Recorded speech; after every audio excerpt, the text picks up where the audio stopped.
0।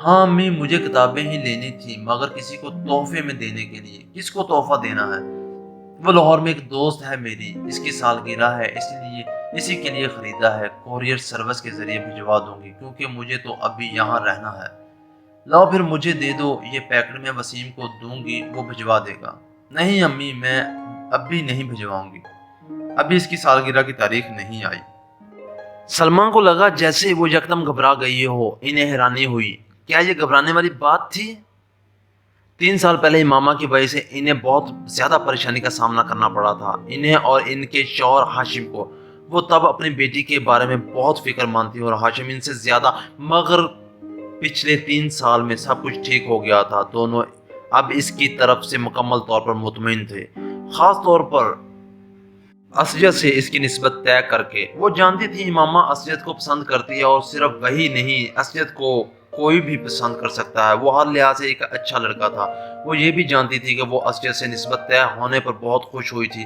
اسجد اور اس کے درمیان پہلے بھی خاصی دوستی اور بد تھی، مگر بعض دفعہ انہیں لگتا جیسے وہ وقت گزرنے کے ساتھ ساتھ بہت چپ ہوتی جا رہی ہے، وہ پہلے جیسی نہیں تھی۔ مگر اب وہ اسکول جانے والی بچی بھی تو نہیں رہی، میڈیکل کالج کا اسٹوڈنٹ ہے، پھر وقت بھی کہاں ہوتا ہے اس کے پاس۔ سلمہ ہمیشہ خود کو تسلی دیتی، وہ ان کی سب سے چھوٹی بیٹی تھی، بڑی دونوں بیٹیوں کی وہ شادی کر چکے تھے، ایک بیٹے کی بھی شادی کر چکے تھے، جبکہ وہ اپنے بیٹے اور امامہ غیر شادی شدہ تھے، 2 بیٹے اور امامہ غیر شادی شدہ تھے۔ اچھا یہ ہے کہ یہ سنجیدہ ہوتی جا رہی ہے، لڑکیوں کے لیے سنجیدگی اچھی ہوتی ہے، انہیں جتنی جلدی اپنی ذمہ داریوں کا احساس ہو جائے اتنا ہی اچھا ہے۔ سلمہ نے ایک گہری سانس لیتے ہوئے امامہ سے نظریں ہٹا لی۔ وہ چھٹیوں میں گھر آئی ہوئی تھی، اور جتنے دن وہ یہاں رہتی ان کی نظریں اسی پر مرکوز رہتی۔ پتہ نہیں یہ ساجد کہاں رہ گیا، جو بھی کام اس کے ذمہ لگاؤ بس بھول ہی جاؤ۔ انہیں اچانک اپنے ملازم کا خیال آیا، اس کے پیچھے وہ لاؤنج میں آئی تھی، بڑبڑاتے ہوئے وہ لاؤنج سے نکل گئی۔ یہ نیو ایئر نائٹ تھی، نیا سال شروع ہونے میں 30 منٹ باقی تھے۔ 10 لڑکوں پر مشتمل 14-15 سال کے لڑکوں کا وہ گروپ پیچھے 2 گھنٹے سے اپنے اپنے موٹر سائیکلز پر شہر کی مختلف سڑکوں پر اپنے کرتب دکھانے میں مصروف تھا۔ ان میں سے چند نے اپنے ماتھے پر چمکدار بینڈز باندھے ہوئے تھے، جن پر نئے سال کے حوالے سے مختلف پیغامات درج تھے۔ وہ لوگ 1 گھنٹہ پہلے پوش علاقے کی بڑی سپر مارکیٹ میں موجود تھے، اور وہاں وہ مختلف لڑکوں پر آوازیں کستے رہے تھے۔ اپنی بائکس پر سوار آپ مختلف چکر لگا رہے تھے۔ ان کے پاس فائر ریکرز موجود تھے، جنہیں وہ وقتاً فوقتاً چلا رہے تھے۔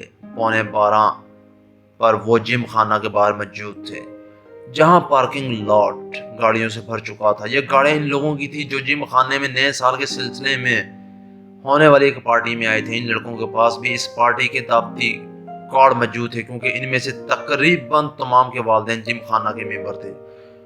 وہ لڑکے اندر پہنچے تو 11:55 ہو رہے تھے۔ چند منٹوں بعد ڈانس فلور سمیت تمام جگہوں کی لائٹس آف ہو جانی تھی، اور اس کے بعد باہر لان میں آتش بازی کے ایک مظاہرے کے ساتھ نیا سال شروع ہونے پر لائٹس آن ہونی تھی، اور اس کے بعد تقریباً تمام رات وہاں رقص کے ساتھ ساتھ شراب پی جاتی، جس کا اہتمام نئے سال کی اس تقریب کے لیے جم خانہ کی انتظامیہ خاص طور پر کرتی تھی۔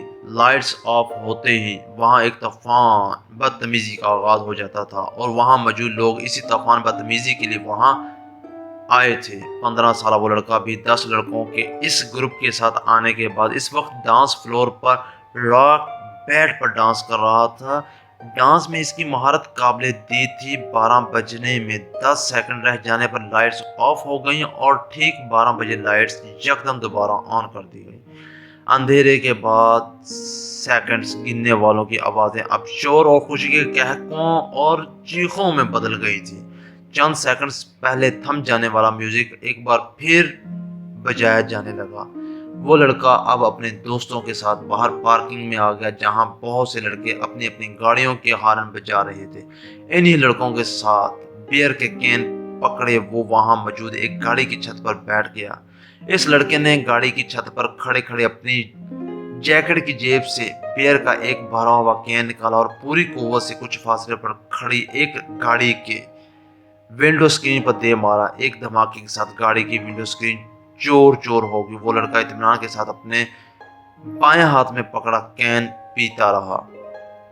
وہ پیچھے آدھے گھنٹے سے کامران کو ویڈیو گیم کھیلتے ہوئے دیکھ رہا تھا۔ اسکرین پر موجود اسکور میں کوئی خاص اضافہ نہیں ہو رہا تھا، شاید اس کی وجہ سے وہ مشکل ٹریک تھا جس پر کامران کو گاڑی ڈرائیو کرنی تھی۔ سالار لاؤنج کے صوفوں میں سے ایک صوفے پر بیٹھا اپنی نوٹ بک پر کچھ لکھنے میں مصروف تھا، مگر وقتاً فوقتاً نظر اٹھا کر ٹی وی اسکرین کو بھی دیکھ رہا تھا جہاں کامران اپنی جدوجہد میں مصروف تھا۔ ٹھیک آدھ گھنٹے بعد اس نے نوٹ بک بند کر کے سامنے پڑی میز پر رکھ دی، پھر منہ پر ہاتھ رکھ کر جماہی روکی، دونوں ٹانگیں سامنے پڑی میز پر رکھ کر اور دونوں ہاتھوں کی انگلیاں سر کے پیچھے باندھے وہ کچھ دیر اسکرین کو دیکھتا رہا جہاں کامران اپنے تمام چانسز ضائع کرنے کے بعد ایک بار پھر نیا گیم کھیلنے کی تیاری کر رہا تھا۔ کیا پرابلم ہے کامران؟ سالار نے کامران کو مخاطب کیا۔ ایسے ہی نیا گیم لے کر آیا ہوں مگر اسکور کرنے میں بڑی مشکل ہو رہی ہے، کامران نے بیزاری سے کہا۔ اچھا مجھے دکھاؤ۔ اس نے صوفہ سے اٹھ کر ریموٹ کنٹرول اس کے ہاتھ سے لے لیا۔ کامران نے دیکھا پہلے 20 سیکنڈ میں ہی سالار اسے جس سپیڈ پر دوڑا رہا تھا اس سپیڈ پر کامران اب تک نہیں دوڑا پایا تھا۔ جو ٹریک اسے بہت مشکل لگ رہا تھا وہ سالار کے سامنے ایک بچگانہ چیز محسوس ہو رہا تھا۔ ایک منٹ بعد وہ جس سپیڈ پر گاڑی دوڑا رہا تھا اس سپیڈ پر کامران کے لیے اس پر نظریں جمانا مشکل ہو گیا، جبکہ سالار اس سپیڈ پر بھی گاڑی کو مکمل طور پر کنٹرول کیے ہوئے تھا۔ 3 منٹ کے بعد کامران نے اپنی پہلی بار گاڑی کو ڈگمگاتے اور پھر ٹریک سے اتر کر دھماکے کے ساتھ تباہ کرتے دیکھا۔ کامران نے کچھ مسکراتے ہوئے مڑ کر سالار کو دیکھا۔ گاڑی کیوں تباہ ہوئی تھی وہ جان گیا تھا۔ ریموٹ اب سالار کے ہاتھ کے بجائے میز پر پڑا تھا اور وہ اپنی نوٹ بک اٹھائے کھڑا ہو رہا تھا۔ کامران نے سر اٹھا کر اسے دیکھا۔ بہت بورنگ گیم ہے، سالار نے تبصرہ کیا اور کامران کی ٹانگوں کو پھیلاتے ہوئے لاؤنج سے باہر نکل گیا۔ کامران ہونٹ پیٹتے 7 ہندسوں پر مبنی اس اسکور کو دیکھ رہا تھا جو اسکرین کے ایک کونے میں جگمگا رہا تھا۔ کچھ نہ سمجھ میں آنے والے انداز میں اس نے بیرونی دروازے کو دیکھا جس سے وہ غائب ہوا تھا۔ وہ دونوں ایک بار پھر خاموش تھے۔ اسجد کو الجھن ہونے لگی۔ امامہ اتنی کم گو نہیں تھی جتنی وہ اس کے سامنے ہو جاتی تھی۔ پچھلے آدھے گھنٹے میں اس نے گنتی کے لفظ بولے تھے۔ وہ اسے بچپن سے جانتا تھا اور وہ بہت خوش مزاج تھی۔ ان دونوں کی نسبت ٹھہرائے جانے کے بعد بھی ابتدائی سال میں اس میں کوئی تبدیلی نہیں آئی۔ اسجد کو اس بات کر کے خوشی محسوس ہوتی تھی وہ بلا کی حاضر جواب تھی، مگر پچھلے کچھ سالوں میں وہ یکدم بدل گئی تھی۔ وہ میڈیکل کالج میں جا کر تو یہ تبدیلی اور بھی زیادہ محسوس ہونے لگی تھی۔ اسجد کو بعض دفعہ یوں محسوس ہوتا جیسے اس سے بات کرتے ہوئے وہ حد درجہ محتاط رہتی ہے۔ کبھی وہ الجھی ہوئی سی محسوس ہوتی اور کبھی اسے اس کے لہجے میں عجیب سی سرد مہری محسوس ہوتی۔ اسے لگتا وہ جلد از جلد اس سے چھٹکارا پا کر اس کے پاس سے اٹھ کر چلی جانا چاہتی ہے۔ اس وقت بھی وہ ایسا ہی محسوس کر رہا تھا۔ میں کئی بار سوچتا ہوں کہ میں خواہ مخواہ تمہارے لیے یہاں آنے کا تردو کرتا ہوں، تمہیں تو اس سے کوئی فرق نہیں پڑتا ہوگا کہ میں آؤں یا نہ آؤں۔ اسجد نے ایک گہری سانس لے کر کہا اور وہ اس کے بالمقابل لان چیئر پر بیٹھی دور باؤنڈری وال پر چڑھی ہوئی بیل کو گھور رہی تھی۔ اسجد کی شکایت پر اس کے نے گردن ہلائے بغیر اپنی نظریں بیل سے ہٹا کر اسجد پر مرکوز کر دی۔ اسجد نے سوالیہ نظروں سے اسے دیکھا مگر وہ خاموش رہی تو اس نے لفظوں میں کچھ رد و بدل کے ساتھ اپنا سوال دہرایا۔ تمہیں میرے نہ آنے سے کوئی فرق نہیں پڑے گا امامہ؟ کیوں، ٹھیک کہہ رہا ہوں نا میں؟